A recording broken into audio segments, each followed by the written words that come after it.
Então, a primeira parte desse estudo foi no dia 29 de agosto, que nós falamos sobre a plenitude dos tempos.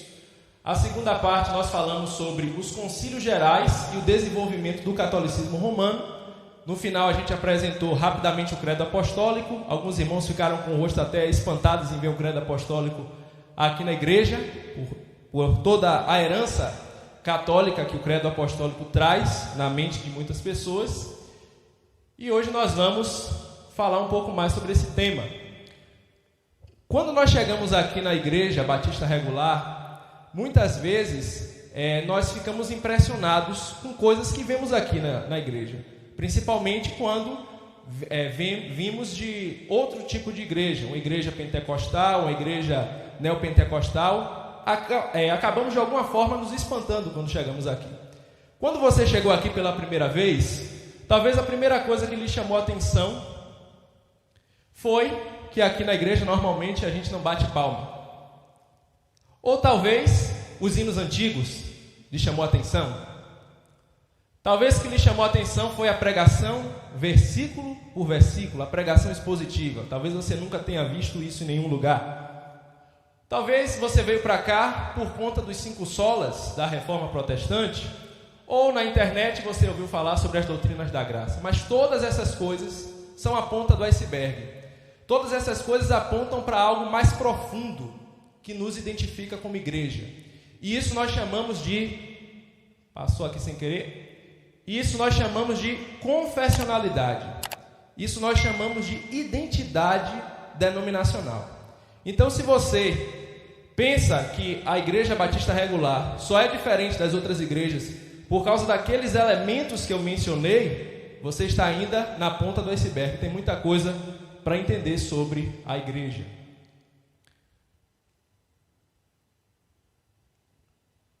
Então, a Igreja Batista Regular é uma denominação tradicional, histórica e confessional. Quando eu digo que a igreja é uma denominação confessional, eu quero dizer que nós estamos ligados doutrinariamente aos cristãos do passado.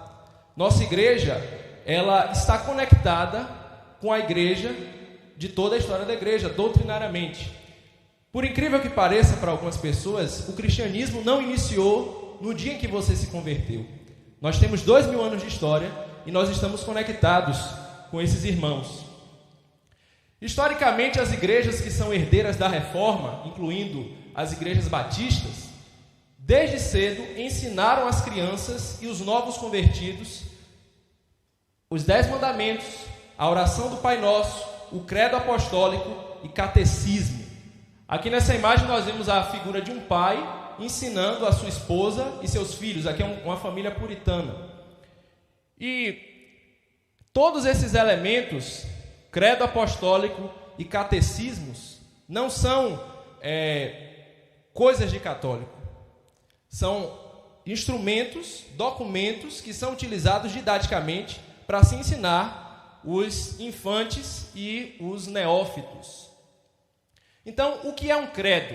A palavra credo é uma palavra latina que significa creio. Então, se você vê um credo apostólico, por exemplo, um credo de Nicéia, você vai observar que esses documentos eles iniciam com a palavra creio. Eu creio, ou nós cremos. É um modo da igreja confessar aquilo que ela crê.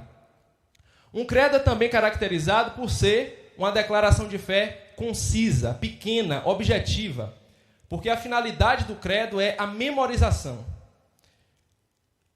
Nós, no passado, a igreja tinha muita dificuldade com Bíblias. As Bíblias não tinham cópias suficientes. Então, quando você via lá, por exemplo, o apóstolo Paulo, ele escrevia uma carta e disse lá para os colossenses: essa carta, mande ler na igreja de Laodiceia. Mande ler a carta de Laodiceia aí. E durante muito tempo foi difícil para que houvesse cópias da Bíblia. O Martinho Lutero, lá no século XVI, ele só veio ter contato com a Bíblia já dentro do seminário, já sendo monge. Então a Bíblia era inacessível para a maioria das pessoas. Sem contar que as cópias eram muito difíceis para se fazer. Então, além disso, muitas pessoas antigamente eram analfabetas. Então era necessário, de alguma forma, as pessoas saberem a doutrina, conhecerem a doutrina. E os credos foram utilizados com esse propósito também. Então, os credos foram elaborados principalmente em período de perseguição. Então imagine você tendo seu filho pequeno, você tendo sua casa, a qualquer momento você tendo que fugir por conta da perseguição, seu filho sendo separado de você. Como é que você iria inculcar na mente daquela criança a verdade do Senhor para que ele não se curvasse diante da idolatria? Era por meio de declarações como essa. Então eu já mencionei aqui das dificuldades das cópias, dos irmãos analfabetos, e falei da importância da memorização. Então, os credos, meus irmãos, muitas vezes quando a gente vem de uma herança católica romana e a gente chega numa visão evangélica, a gente pensa que o credo é uma reza, é algo para você memorizar e você balbuciar sem pensar, sem raciocinar. Mas, na verdade, meus irmãos, todas as vezes que a igreja parou e confessou a fé, ela estava fazendo isso com um coração cheio de amor, um coração cheio de devoção ao Senhor. O nosso objetivo, irmãos, de apresentar o credo aqui nessa manhã, não é para que você tenha mais informações na sua cabeça, mais informações a respeito da história da igreja. O nosso objetivo é que, por meio desse estudo, você possa se relacionar melhor com Deus. Você possa, de todo o coração, ao ver esse credo, dizer: eu creio, eu também creio nisso. Eu creio não é porque é um documento histórico, eu creio porque isso reflete o ensino da Escritura. Então, esse é o nosso objetivo. Então, os principais credos que nós temos na história da igreja foram o credo apostólico, que é o que vamos tratar hoje, que é um resumo da fé cristã. O credo de Nicéia, eu mencionei ele quando eu estava falando dos concílios ao longo da história da igreja. Esse credo, em outras oportunidades, vamos ver os outros credos. O credo de Nicéia, ele trata basicamente uma defesa da Trindade, em especial a divindade do Senhor Jesus Cristo. A declaração de fé de Calcedônia, ela trata da plena divindade e da plena humanidade de Cristo. Eles chamam de declaração de fé de Calcedônia porque essa declaração, ela não inicia com a palavra creio. Lembra que eu falei que para ser credo tem que começar com a palavra creio? Então, apesar de ser concisa, de ser objetivo, por não ter a palavra creio, tecnicamente eles chamam de declaração de fé e não credo de Calcedônia. E o credo de Atanásio é uma defesa mais elaborada da doutrina da Trindade. Irmãos, todos esses credos, todos esses documentos de fé foram elaborados em período de perseguição, em período em que heresias estavam querendo se infiltrar na igreja, em períodos em que as pessoas estavam confusas, as pessoas não estavam sabendo muito bem definir o que crer.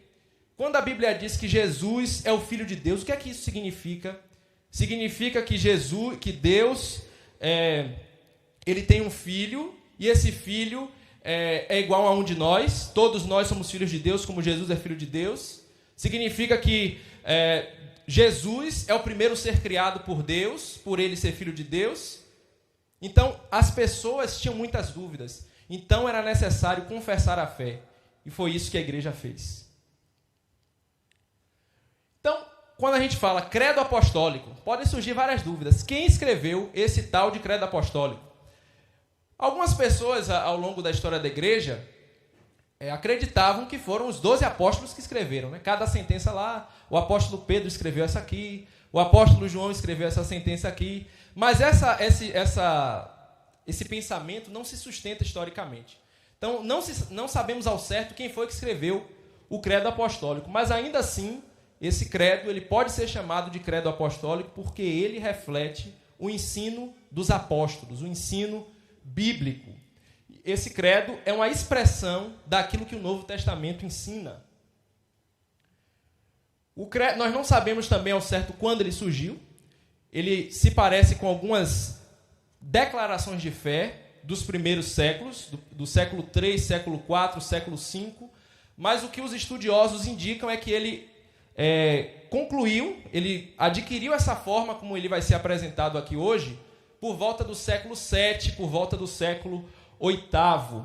E lembre-se que o período em que esse credo começou a aparecer nos documentos cristãos foi o período da Idade Média. Os irmãos estão lembrados que na Idade Média houve muitas guerras, muitos documentos foram perdidos. E se hoje pela providência de Deus, nós temos em mãos a Escritura, nós temos em mãos os clássicos da literatura, temos acesso a Homero, Virgílio, Hesíodo e outros escritores clássicos, é porque dentro dos mosteiros, dentro dos monastérios, os frades, eles estavam fazendo cópias para que esse material não se perdesse. E é por isso que hoje temos acesso a isso. Deus soberanamente conduziu o seu povo para que a Escritura fosse preservada nesse período de difícil acesso. Então, qual é a importância, irmãos, de confessarmos a fé enquanto indivíduos e enquanto igreja local, enquanto comunidade? Por que é importante a Igreja Batista Regular da Pituba ter muito bem definida o que ela crê? Por que é importante isso? Os credos são tentativas do povo de Deus de sistematizar aquilo que se crê. Deus, quando se revelou na Escritura, ele não se revelou de uma maneira sistemática. Por exemplo, eu quero estudar sobre o ser de Deus. Você não tem como estudar tudo sobre o ser de Deus em um livro específico, em uma passagem específica. Esse ensino está espalhado por toda a Escritura. Então, para que fosse mais didático para a gente poder entender o ser de Deus, entender a Trindade, entender a doutrina da igreja, era necessário que isso fosse sistematizado de alguma forma. E o credo é uma tentativa dessa sistematização para 4 funções, basicamente. A primeira função, eu já mencionei, é a função didática, é a função de ensinar a igreja, ensinar as crianças, ensinar os novos convertidos. A função litúrgica, os credos eles eram lidos durante o culto. Então, hoje nós temos o costume de ler trechos da Escritura. Além de lerem trechos da Escritura, antigamente os irmãos eles recitavam os credos durante o culto. A função testemunhal, muitos crentes eram levados até as autoridades e eles precisavam testemunhar, eu creio nisso, nós cremos nisso. Vemos isso no próprio Novo Testamento e durante a história da igreja não foi diferente. E a função apologética é a função de defender a fé e atacar o ensino errado. Então, existe base bíblica para credo, confissão de fé, catecismo? Existe. Quando nós chegamos em Deuteronômio capítulo 6, do verso 4 ao 9, temos Moisés ensinando Israel a confessar a fé. Diz a Escritura: ouve Israel, o Senhor nosso Deus é o único Senhor. Amarás, pois, o Senhor teu Deus de todo o teu coração, de toda a tua alma e de toda a tua força. Estas palavras que hoje te ordeno estarão no teu coração. Tu as inculcarás a teus filhos e delas falarás assentado em tua casa e andando pelo caminho e ao deitar-te e ao levantar-te. Também as atarás como um sinal na tua mão e te serão por frontal entre os teus olhos e as escreverás nos umbrais da tua casa e nas tuas portas. Moisés está ensinando Israel a confessar a fé. O Senhor nosso Deus é o único Senhor. Israel estava sendo preparado para entrar na terra prometida. Eles teriam contatos com vários povos, povos pagãos, povos idólatras, povos que criam diversas divindades. E o que é que Moisés está dizendo? Israel, o único Deus verdadeiro é o nosso Deus. Vocês precisam ter isso muito bem claro. Vocês precisam ensinar isso aos seus filhos. Isso é confessionalidade, irmãos. Em 1 Coríntios, capítulo 15, do verso 3 e 4, o apóstolo Paulo diz: antes de tudo vos entreguei o que também recebi, que Cristo morreu pelos nossos pecados segundo as Escrituras, e que foi sepultado e ressuscitou ao terceiro dia segundo as Escrituras. A confessionalidade tem essa característica: eu entrego aquilo que eu recebi dos meus antepassados, eu entrego aquilo que eu aprendi com os meus pais. E isso é embasado não apenas na tradição familiar, na tradição da comunidade. A base dessa confessionalidade é segundo a Escritura. Uma confessionalidade tem que ser profundamente bíblica. E o apóstolo Pedro diz: pois também Cristo morreu uma única vez pelos pecados, o justo pelos injustos, para conduzir-vos a Deus, morto sim na carne, mas vivificado no Espírito. Esse versículo, irmãos, é um tesouro doutrinário. Só com esse versículo você pode destrinchar alguns ensinos bíblicos. O primeiro ensino: a morte de Jesus Cristo foi uma morte expiatória, foi uma morte substitutiva. Em segundo lugar, nós encontramos a justificação pela fé, o justo pelos injustos, para conduzir-vos a Deus, morto sim na carne, mas vivificado no Espírito. Jesus Cristo, ele veio em carne. Lembre que na época do Novo Testamento havia uma heresia chamada gnosticismo, que negava, fazia um contraste entre o material e o imaterial, o físico e o espiritual. Eles entendiam que o físico era algo negativo e que o espiritual era algo do bem. Então a ideia de que Jesus veio em carne, a ideia que Deus veio a nós em forma humana, isso era inconcebível no pensamento gnóstico. E é por isso que Pedro, defendendo a fé, ele diz, morto sim na carne, ele morreu de fato, ele morreu fisicamente, mas no espírito ele foi vivificado. Então, depois desses prolegômenos, dessa introdução ampla, apresentando os motivos para a gente ter uma confessionalidade, tirando possíveis dúvidas, agora sim estamos preparados para ver o credo apostólico propriamente dito. Então, vamos lá. Se você ainda tem aquele receio com o credo apostólico, vamos ver se hoje a gente consegue se desvencilhar desse pensamento, tá certo? Então vamos lá. Creio em Deus Pai Todo-Poderoso, Criador do céu e da terra. Creio em Jesus Cristo, seu único Filho, nosso Senhor, o qual foi concebido por obra do Espírito Santo, nasceu da Virgem Maria, padeceu sobre o poder de Pôncio Pilatos, foi crucificado, morto e sepultado, desceu ao Hades, ressurgiu dos mortos ao terceiro dia, subiu ao céu, está sentado à direita de Deus Pai Todo-Poderoso, donde há de vir para julgar os vivos e os mortos. Creio no Espírito Santo, na Santa Igreja Universal, na comunhão dos santos, na remissão dos pecados, na ressurreição do corpo, na vida eterna. Amém. Então vamos por partes. Foi demais. A primeira coisa que eu chamo a atenção é que o credo apostólico, em cada vez que uma das pessoas da Trindade é mencionada, aparece a palavra creio. Creio em Deus Pai, creio em Jesus Cristo, creio no Espírito Santo. Isso não é por acaso, isso não é para ficar bonito, organizado. Isso é confessionalidade. Ele está dizendo, eu creio na Trindade, eu creio no Pai, eu creio no Filho, eu creio no Espírito Santo. Por isso que ele é organizado dessa maneira. A segunda coisa que eu lhe chamo a atenção é que ele diz, Deus Pai, Todo-Poderoso, Criador do céu e da terra. Eu mencionei agora há pouco que no pensamento gnóstico, o material é tratado como algo ruim e o espiritual é tratado como algo bom. Eles entendiam que, no pensamento gnóstico era mais ou menos assim, Deus criou o mundo espiritual. Tudo que é espiritual foi Deus que criou. E tudo que é material, Deus não criou. Foi um Deus ruim que criou o que é material.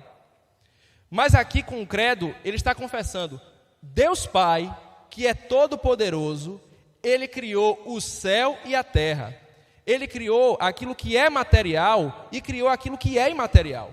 Ele criou aquilo que é eterno e aquilo que é temporal. Aquilo que é visível e aquilo que é invisível.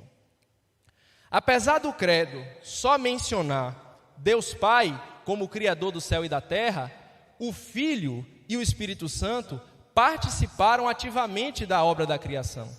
Mas por que aparece só Deus Pai Todo-Poderoso? Porque na economia da Trindade, na organização da Trindade, o Pai foi a pessoa que tomou a frente para desenvolver o plano.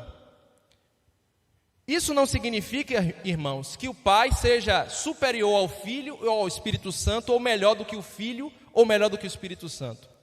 Por exemplo, dentro da sua família, marido, mulher e filho, você não é melhor do que sua mulher e seus filhos. Porém, funcionalmente, existe uma hierarquia. O marido, ele toma a frente, a mulher auxilia o marido e o filho se submete ao pai e à mulher.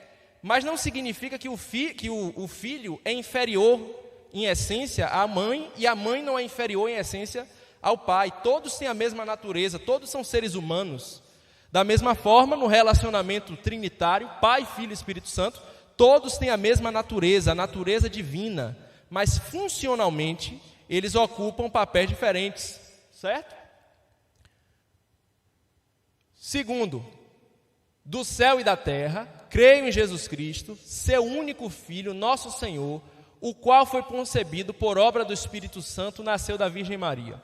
O credo está dizendo Jesus Cristo ele é verdadeiramente Filho de Deus, ele é verdadeiramente divino e ele é verdadeiramente humano.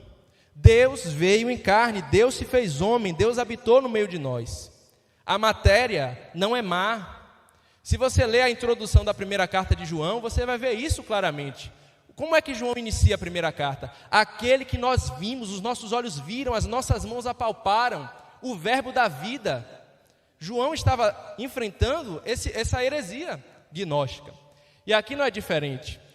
Quando ele fala que Cristo foi concebido por obra do Espírito Santo e nasceu da Virgem Maria, você está observando que a ênfase do credo não é para engrandecer Maria, não é para dizer que Maria tem uma posição de destaque ou algo do tipo, porque não é esse o objetivo do credo. O credo tem o objetivo de mostrar que Jesus Cristo, Deus, ele veio em carne, ele se tornou um de nós, ele fez parte da humanidade, ele é verdadeiro Deus e ele é verdadeiro homem. Ele é da mesma substância do Pai, segundo a divindade. E ele é da mesma substância humana, da mesma natureza humana, segundo a humanidade de Maria. Então, por isso que o credo, ele menciona Maria.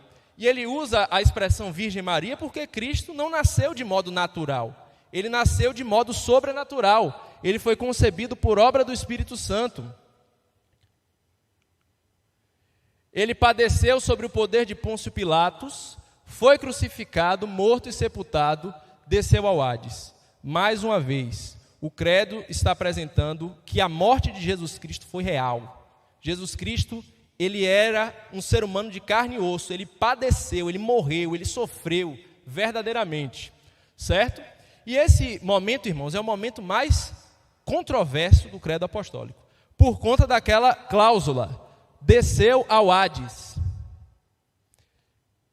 Padeceu sobre o poder de Pôncio Pilatos, foi crucificado, morto e sepultado, desceu ao Hades.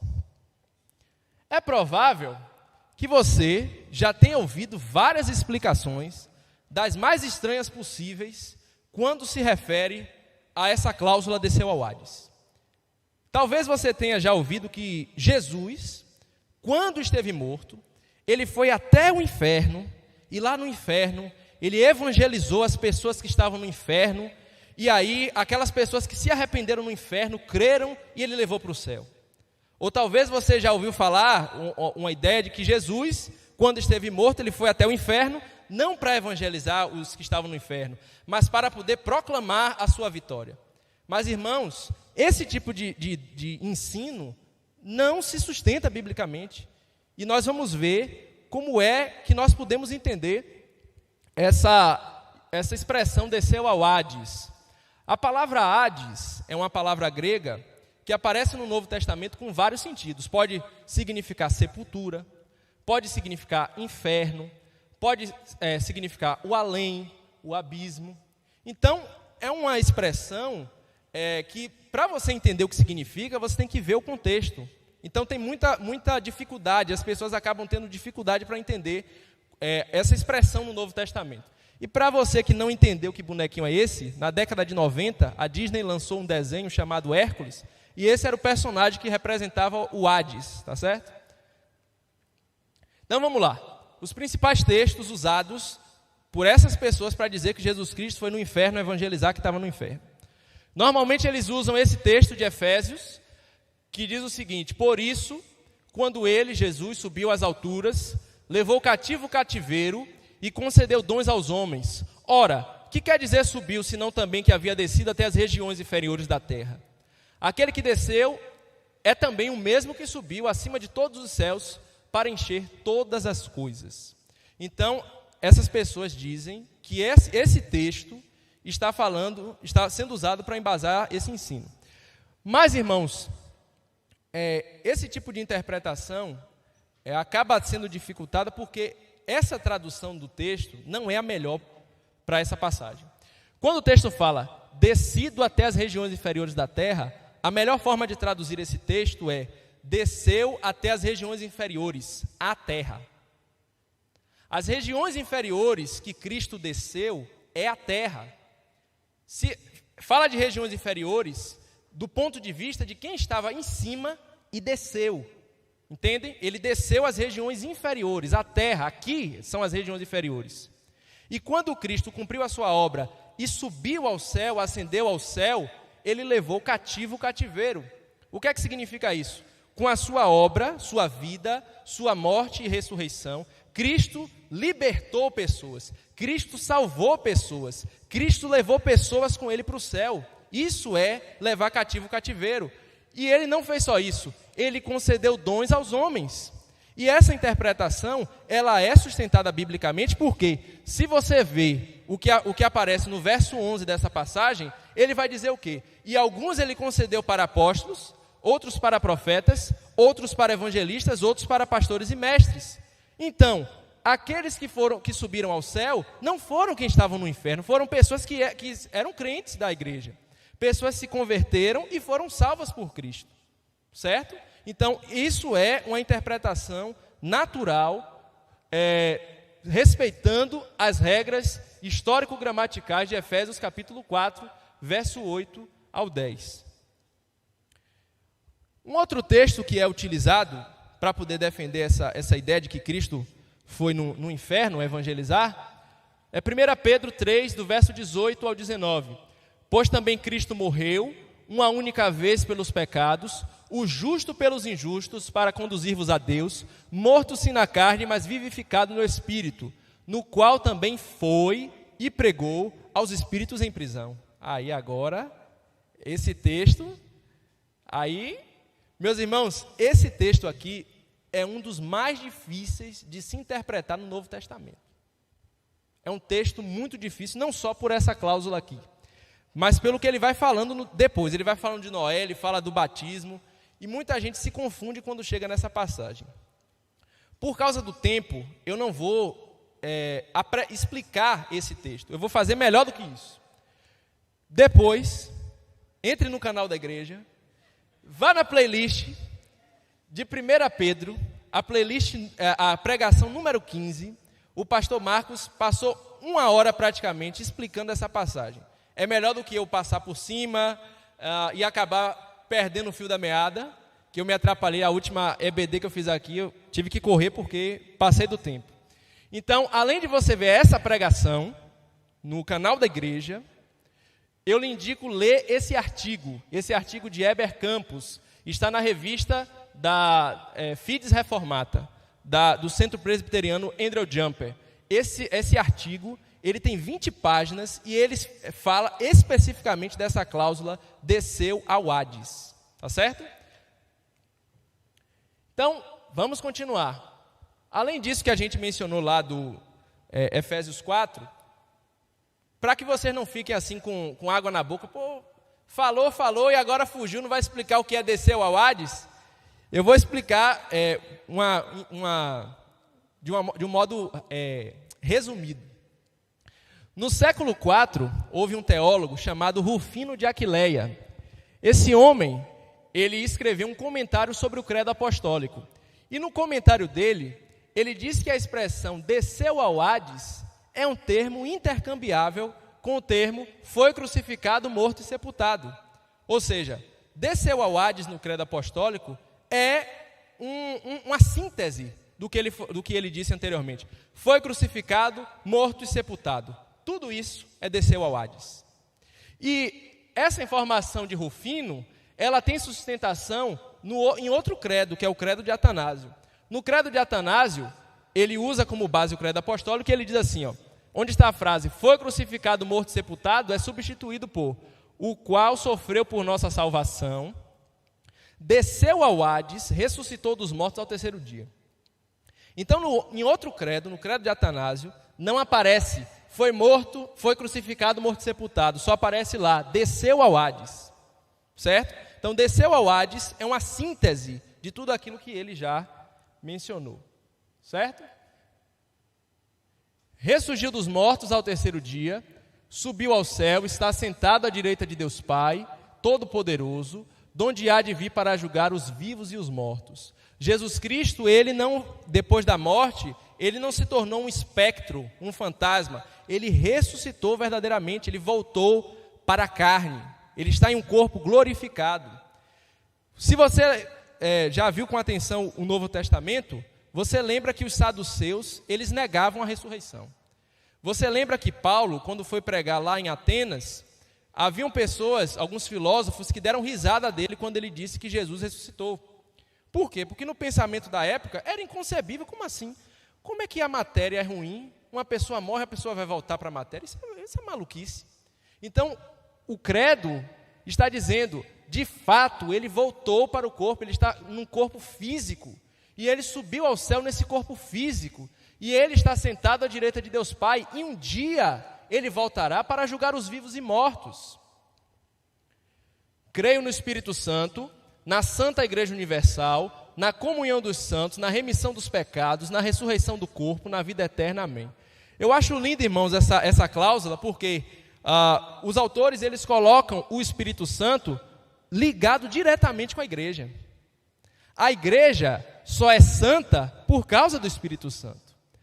Na igreja só existe comunhão dos santos, comunhão entre os convertidos, por causa do Espírito Santo que nos une. Nossos pecados são removidos porque o Espírito Santo nos convenceu do pecado, da justiça e do juízo. E é Ele que continua a nos santificar na nossa vida cristã. Foi o Espírito Santo que ressuscitou Jesus Cristo dentre os mortos. E é o Espírito Santo que nos faz viver em novidade de vida. Então, é muito lindo, irmãos, o modo como posicionaram essa cláusula, creio no Espírito Santo. E quando nós falamos na Santa Igreja Universal, como eu mencionei na outra EBD, não é uma referência à igreja de Edir Macedo. É uma referência à igreja de Jesus Cristo, espalhada por todo o mundo. Certo? Então, quando ele fala de igreja universal, ele está falando isso para fazer um contraste com a igreja local. No Novo Testamento, a palavra igreja aparece tanto nesse sentido universal, ou como os teólogos gostam de falar, invisível, e no sentido local. Por exemplo, você vê lá Paulo escrevendo as igrejas da Galácia, as igrejas da Ásia Menor, e cartas que são escritas para as igrejas de modo geral. Né? Então, existe um contraste. A igreja universal, a igreja invisível, é uma igreja que nós não podemos mencionar geograficamente. Nós não podemos saber quantas pessoas são membros dessa igreja. Só Cristo sabe. Esses crentes são aqueles que se converteram desde Atos capítulo 2 e se converterão até o dia do arrebatamento. Todos os membros desta igreja, eles são salvos verdadeiramente. Eles são santos, eles estão sendo aperfeiçoados, eles estão sendo transformados por Cristo de glória em glória. Por outro lado, na realidade das igrejas locais, não é assim necessariamente. Então, existe teologicamente essa distinção. O que os autores do credo estão dizendo é, nós não cremos apenas numa igreja local, numa igreja institucional. Existe algo muito maior do que a gente pode dizer referente à igreja. A igreja é um mistério muito maior do que nós podemos explicar. E as considerações finais, me perdoem aí, porque essas considerações finais vão ter coisa, né? Vamos lá.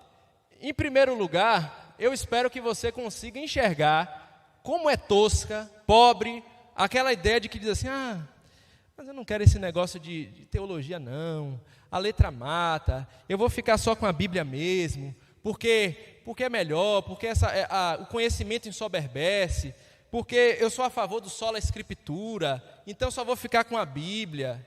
Meus irmãos, isso não tem absolutamente nada a ver com sola escritura. Isso não é sola escritura, isso é biblicismo, isso é nuda escritura, isso é uma ideia obscurantista de se entender a palavra de Deus. E isso traz problemas sérios para a igreja, e vocês vão ver por quê. Se você acredita que o Espírito Santo revelou o que está escrito nesse livro, se você acredita que o Espírito Santo inspirou o texto original, preservou, e hoje ele ilumina pessoas para pregar e ensinar esse texto verdadeiramente para você, você precisa parar e pensar e voltar para estudar com os antigos, voltar a examinar os documentos antigos.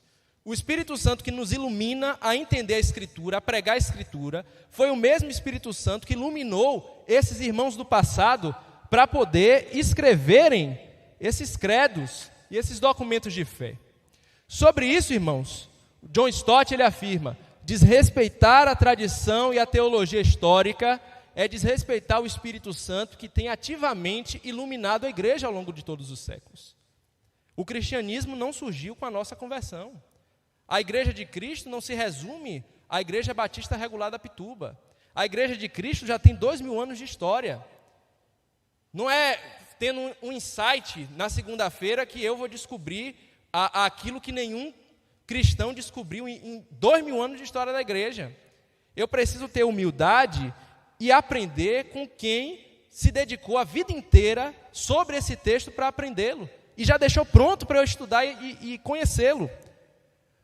Mas com isso, meus irmãos, além disso, se um pregador, ele chega para você e diz, eu não assino nenhum credo, eu não acredito em nada disso, porque isso é doutrina de homem, eu só acredito na Bíblia, eu só quero a Bíblia, você tem um problema sério. Por quê? Se uma pessoa diz isso, baseado no que você vai avaliar a pregação dele? Por quê? Porque o católico usa a Bíblia, o adventista usa a Bíblia, o testemunho de Jeová usa a Bíblia, os neopentecostais usam a Bíblia, os espíritas usam a Bíblia. Baseado em que você vai avaliar? Todos eles estão certos? Tudo aquilo que é ensinado por todos esses movimentos estão corretos porque eles usam a Bíblia? Isso é um problema sério. Por exemplo, como eu já mencionei no início, o que significa quando a Bíblia diz que Jesus Cristo é Filho de Deus? Todas essas opções, pessoas que usam a Bíblia defendem essas ideias. Letra A, significa que Jesus não é divino, mas sim o Filho de Deus, o primeiro ser criado, é isso que significa? Se você acredita nisso, você é testemunho de Jeová. Letra B, Jesus é fruto de uma relação sexual divina. Se você acredita nisso, você é mórmon. Letra C, Jesus é um dos muitos filhos que Deus tem. Se seguirmos seu exemplo de caridade e amor, seremos tão evoluídos espiritualmente quanto ele é. Se você defende isso, você é espírita. Ou, Jesus é o Filho eternamente gerado do Pai, e o Espírito Santo procede eternamente do Pai e do Filho. Isso daqui, meus irmãos, é defendido, é o que nós acreditamos, é o que nós pregamos aqui na igreja, e o que está escrito nos antigos documentos dos nossos irmãos na fé. Então, irmãos, tenha muito cuidado com isso. Nenhum intérprete fica só com a Bíblia. No momento que você nega a tradição, nega utilizar os óculos da confessionalidade, você já está usando outro óculos. Você que pensa que eu sou um livre pensador, você não é livre pensador, não há novidade debaixo do sol. Aquilo que você pensa que é inédito, não é inédito. Alguém já pensou nisso, alguém já fez isso, já seguiu por esse mesmo caminho. E quando você conhece a história da igreja, você aprende que não existe heresia nova. Todas as heresias, elas vêm com a roupagem diferente. Então, é importante a gente conhecer esses documentos. Em último lugar, nenhum documento confessional é digno de nosso apreço se ele alega ser inerrante.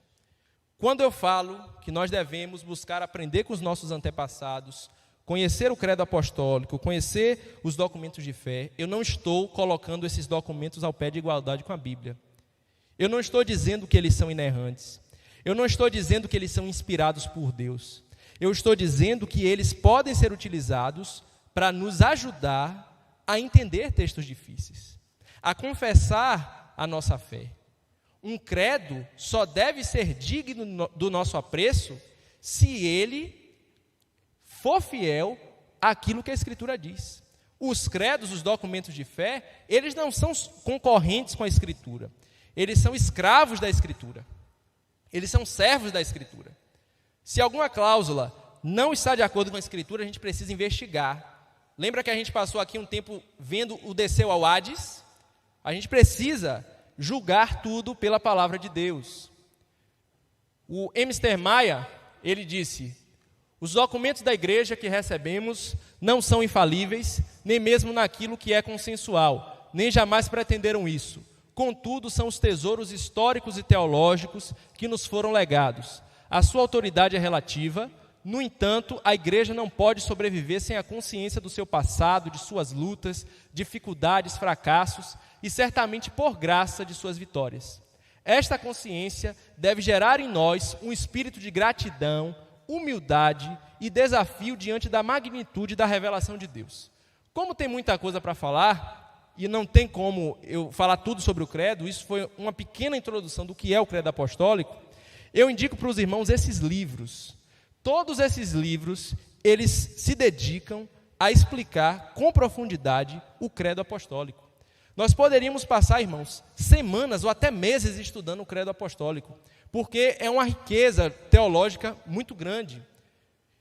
Então, você que nunca teve contato com isso, você pode começar lendo o Imperativo Confessional. Então, esse livro, esse primeiro livro, ele vai desde a base mostrando a necessidade da gente ter confessionalidade. Esse livro, Creio, do Mr. Maia, ele é basicamente uma teologia sistemática só falando do credo.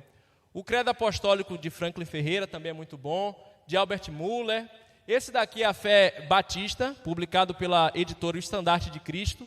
Nesse livro não tem apenas o credo apostólico, ele tem outros credos, e além disso, ele tem as confissões de fé batista também. É muito bom, muito completo. Esse daqui, se você gosta de um estudo um pouco mais filosófico, pode ver esse de Alistair McGrath, e esse outro aqui, que também foi publicado pela editora Monergismo. Tá certo? Eu lembro os irmãos que no próximo domingo é o dia do Batista Regular. Então, quando falamos sobre confessionalidade, tem tudo a ver com a nossa identidade, a nossa história e a nossa união enquanto Movimento Batista Regular. Obrigado, meus irmãos. Vamos fazer um intervalo e logo depois iniciaremos o culto. Você foi edificado e gostaria de contribuir com o Ministério Mateus Bittencourt Oficial? Para isto, basta mirar a câmera do seu celular no QR Code que está aparecendo na tela. Ou, se preferir, realize um Pix do valor que desejar para a chave Pix: donativos.mateusbittencourt@gmail.com. Inscreva-se no nosso canal do YouTube e siga-nos no Instagram, @Mateus Bittencourt Oficial. Que a graça do Senhor Jesus Cristo esteja com você.